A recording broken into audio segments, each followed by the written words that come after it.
Assalamu alaikum class 8. Hope you will be fine. Students, here is your book of the grammar tree. So let's open your books and start our today's topic. Students, today we are going to start chapter number 4, verbs. Chapter number 4, verbs. So first of all we will discuss about the verbs, or we can say the definition of verb. Any form of a verb that is used to indicate the time of an action or state show the tense of the verb. The tenses refer to present, past or future time.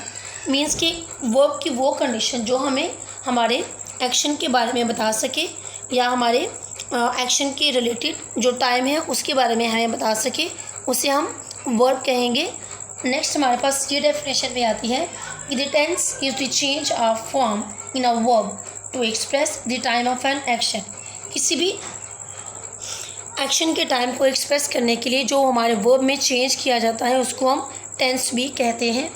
There are three tenses main we can say. There are the tenses refer to present, past और future time. कि ये हमारे जो tense है हमारे present, past और future time को refer करते हैं. Given below is a table that shows the various tenses with the different aspects denoting whether the action or state expressed is completed or still continuing. Okay students, present, past and future.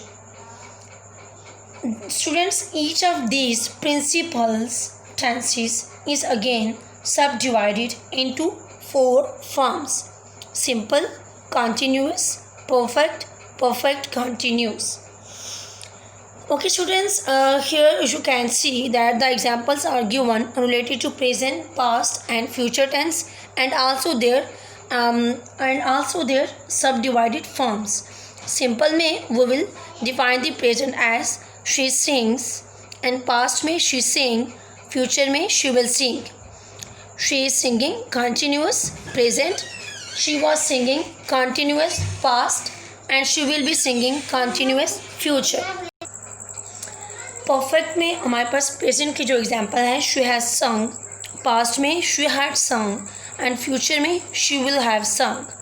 Perfect continuous में she has been singing, past में she had been singing and future में she will have been singing. Dear students, we will discuss all these aspects in detail: simple, continuous, perfect and perfect continuous related to present, past and future. We will discuss all these forms in detail in this chapter in our further lectures. But here we will solve exercise number A, that is related to our tense or our verbs. Exercise number A, find the errors in the following sentences and correct them. We are playing tennis every Sunday. This is a wrong sentence. Here we will not use are playing. We will use here the word play. Underline the word are playing. It is not suitable here, and rewrite the sentence like this: we play tennis every Sunday. Sentence number 2, I own 2 dogs and a cat. I loved animals. Here the word loved is not suitable. We will write this sentence like this: I own 2 dogs and a cat. I love animals. Sentence number 3, my suitcase is weighing 4 kilos. Here the word weighing is not suitable. We will write this: my suitcase weighs 4 kilos. Sentence number 4, when Mary come in, I talked to mother on the phone. So we will write this sentence like this. Here the word talked is not suitable. We will use here was talking. When Mary come in, comma, I was talking to mother on the phone. Sentence number 5, we passed the hotel 2 minutes ago. Here the word pass is not suitable. We will use it here: we passed the hotel 2 minutes ago. Students, all these errors are related to verbs. क्या हमने यहाँ पे verb की जो accurate या suitable form है वो हमने यहाँ पे पुट करनी है. अगर हम रॉन्ग वर्ब यहाँ पे लगाएंगे तो हमारा सेंटेंस क्या होगा? गलत होगा, वो सही नहीं होगा. ओके स्टूडेंट्स, हमें बुक पे भी डिटेल में बताया गया है सिंपल प्रेजेंट टेंस के बारे में, लेकिन इसके अलावा मेरे पास मैंने कुछ यहाँ पे आपको थोड़ी सी और डिटेल इसकी बताई है जो कि आपको कॉमन या डेली यूज़ में आपके काम आ सकती हैं। सो पहले हम इसको डिस्कस करेंगे, नेक्स्ट हम आगे फर्दर जो हमारी बुक पे एक्सरसाइज गिवन है उसको कंप्लीट करेंगे और वो सारा टॉपिक भी हम डिटेल में डिस्कस करेंगे। ओके स्टूडेंट्स, यहाँ पे आप देख सकते हैं जी सिंपल प्रेजेंट टेंस हमारा आज का टॉपिक है। हम आज के टॉपिक में या आज के लेक्चर में हम सिंपल प्रेजेंट टेंस को डिटेल में डिस्कस करेंगे। Simple present tense is use to describe habits, unchanging situations, general truth and fixed arrangements. ये हमारी जो हैबिचुअल कंडीशंस होती हैं उसको डिस्क्राइब करता है। अनचेंजिंग सिचुएशन जो होती हैं, जो चेंज नहीं हो सकती, जो मतलब कि शुरू से रियल फैक्ट्स होते हैं उनको ये डिस्क्राइब कर रहे हैं। जो जनरल ट्रूथ्स होते हैं हमारे पास उन्हें डिस्क्राइब कर रहे हैं। एंड फिक्स्ड अरेंजमेंट्स कि जो चीज़ें फिक्स्ड हैं, जो चीज़ें मतलब कि शुरू से डिज़ाइंड है या जो चीज़ें हमें बताई जाती हैं कि ये ऐसे ही हैं, उनके बारे में भी हम सिंपल प्रेजेंट टेंस में बात करते हैं। इसकी फॉर्मेशन कैसे होगी, मीन हम इसमें सेंटेंसेस को कैसे बनाएंगे। तो हमारे पास पॉजिटिव के लिए या अफर्मेटिव सेंटेंस के लिए हमारे पास सब्जेक्ट आएगा, वर्ब और एस या ई एस का इजाफा करेंगे प्लस ऑब्जेक्ट। नेगेटिव के लिए सब्जेक्ट के साथ हम डू नॉट या डज नॉट का इस्तेमाल करेंगे प्लस वर्ब की हम यहाँ पे बेस फॉर्म इस्तेमाल करेंगे और ऑब्जेक्ट। हम मीन नेगेटिव और इंट्रोगेटिव में हम वर्ब में एस या एस का इजाफा नहीं करेंगे, हम बेस फॉर्म ही यूज़ करेंगे। इसके बाद इंट्रोगेटिव में हम डू और डस को सेंटेंस के स्टार्ट में इस्तेमाल करेंगे। Subject plus verb, base form plus object और क्वेश्चन मार्क। यहाँ पे हमारे पास फर्स्ट रूल जो आ रहा है जी सिंपल प्रेजेंट टेंस में, हम simply add s to he, she और इट। यहाँ पे आपके पास एक टेबल गिवन है जिसमें आपको नज़र आ रहा है स्टूडेंट कि ये हमारे पास जो वर्ड्स गिवन हैं आई, यू, ही, शी, इट, ये हमारे पास सिंगुलर है। आई सिंगुलर के लिए इस्तेमाल हो रहे हैं, यू हमारे पास सेकंड पर्सन सिंगुलर के लिए इस्तेमाल हो रहे हैं और उसके बाद आपके पास 3 वर्ड्स मोर गिवन है, यू, वी और दे, ये हमारे पास प्लूरल के लिए यूज़ हो रहे हैं। अब सिंपली आप देखें कि हमने एस का इजाफा किसके साथ करना है, सिर्फ ही, शी और इट के साथ हमने एस का इजाफा करना है। ही, शी और इट के साथ हमने एस का इजाफा करना है। I buy, read, think, come, eat, you buy, read, think, come, eat. हम इसी तरह लिखेंगे इसको, ठीक है स्टूडेंट्स। जब हमने ही, शी और इट का इस्तेमाल करना है तो हम लिखेंगे बायस, रीड्स, थिंक्स, कम्स, ईट्स। और जब हमने प्लूरल के साथ इन वर्ड्स को यूज़ करना है तब भी हम लिखेंगे you, we, they, buy, read, think, come, eats. Okay students, यहाँ पे मैं आपको एक चीज़ और क्लियर कर दूँ कि हम डू और डस का ऊपर मैंने आपको बताया कि हम इस्तेमाल करेंगे डू और डस का। नेगेटिव में डू नॉट, डज नॉट और इंट्रोगेटिव में डस और डू इस्तेमाल करेंगे सब्जेक्ट के साथ।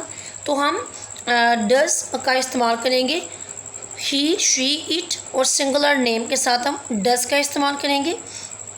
उसके अलावा हमारे पास जितने फॉर्म वर्ड्स आ रहे हैं आई, यू, वी और दे, इनके साथ हम डू का इस्तेमाल करेंगे। ओके स्टूडेंट्स, यहाँ पे आपके सामने मैं कुछ एग्जांपल्स भी लेकर आई हूँ जिसके थ्रू आपको ज़्यादा क्लियर हो जाएगा कि आपने किस तरह से इसको इस्तेमाल करना है। फॉर एग्जांपल एफर्मेटिव या सिंपल सेंटेंस में हम इसको लिखेंगे I run fast. Negative I do not run fast. Interrogative में do I run fast. He drinks milk. He does not drink milk. Does he drink milk. They like mangoes. They do not like mangoes. Do they like mangoes? Okay students, आपको clear हो गया कि हमने do और डस का इस्तेमाल किसके साथ करना है और किसके साथ नहीं करना। नेक्स्ट हमारे पास एक और थोड़ा सा आपको मैं क्लियर बता देती हूँ। ये चीज़ें आपको फर्दर काम भी आएंगी और आपके लिए बेटर मतलब कि अंडरस्टैंडिंग भी इसके थ्रू हो जाएगी। आपको मैंने स्टार्ट में बताया कि हम आई, यू, वी और दे का जब इस्तेमाल करेंगे तो इसके साथ हम बेस फॉर्म ही यूज़ करेंगे वर्ब की। इसमें हम एस या एस का इजाफा नहीं करेंगे, हम एस या एस का इजाफा करेंगे ही, शी, इट के साथ। देखिए ही, शी, इट के साथ हमने एस का इजाफा किया। आई, यू, वी और दे के साथ हमने वर्क लगाया, ही, शी, इट के साथ हमने वर्क्स ऐड कर दिया। इसी तरह आई, वी, यू और दे के साथ हमने टीच का वर्ड ऐड किया और ही, शी, इट के साथ हमने टीच का वर्ड ऐड कर दिया। वो क्यों? क्योंकि verbs ending in SH, CH, double S, ORX. Example, teach, watch, wash, go. Add ES to the verb base form. हम base form के साथ ES का इजाफा कर देंगे तो ये हमारा ES का इजाफा होकर ये verb हमारा he, she, it के साथ इस्तेमाल होगा। नेक्स्ट देखिए हम आई यू वी और दे के साथ हम अगर यूज़ कर रहे हैं वर्ड कैरी तो ये इस तरह से हम इसको कैरी यूज़ करेंगे। I carry, you carry, we carry और दे कैरी। अगर हम इसको ही, शी, इट के साथ इस्तेमाल करेंगे तो वो will write it like this, he carries, she carries, it carries. तो इसमें देखिए स्टूडेंट, जब हम कैरी को कैरीज में कैसे चेंज करेंगे, verb ending in consonant plus y. कोई भी वर्ब जो कॉन्सोनेंट पे एंड हो रहा है या वाई पे एंड हो रहा है, इन लेटर्स के अलावा किस कॉन्सोनेंट लेटर पे एंड हो रहा है या वाई पे। एग्जाम्पल, कैरी, स्टडी, क्राई, वो will change the Y of these letters या these verbs will be change into I. पहले हम वाई को आई में चेंज करेंगे। Next we will add ES to the verb base form. फिर हम क्या करेंगे, आई के बाद हम जो हमारा वर्ब है आई के साथ हम ES का इजाफा कर देंगे तो ये कैरी से कैरीज, स्टडी से स्टडीज़ और क्राई से क्राइस में चेंज हो जाएगा। ओके स्टूडेंट्स, यहाँ तक मेरे ख्याल से आपको समझ आ गई होगी। और जो आपको अब बुक वाला काम है, जो बुक की एक्सरसाइज है जो कि हमारी पेज नंबर 18 और 19 पे गिवन है। पेज नंबर 18 और 19 पे जो सिंपल प्रेजेंट टेंस की एग्जांपल्स और इसका यूजेज गिवन है और इसकी एक्सरसाइज नंबर B, ये मैं आपको आज ही करवाऊँगी, लेकिन इसको मैं अपने लेक्चर पार्ट नंबर 2 में आपको डिटेल में सारा समझाती हूँ और बताती हूँ कि आपने इसको कैसे करना है और कैसे इसको आप यूज़ करेंगे या आपका हमारी एग्जांपल्स कैसे होंगी। Okay students, I will discuss page number 18 and 19 in lecture part number 2. Okay students, take care of yourself and Allah Hafiz.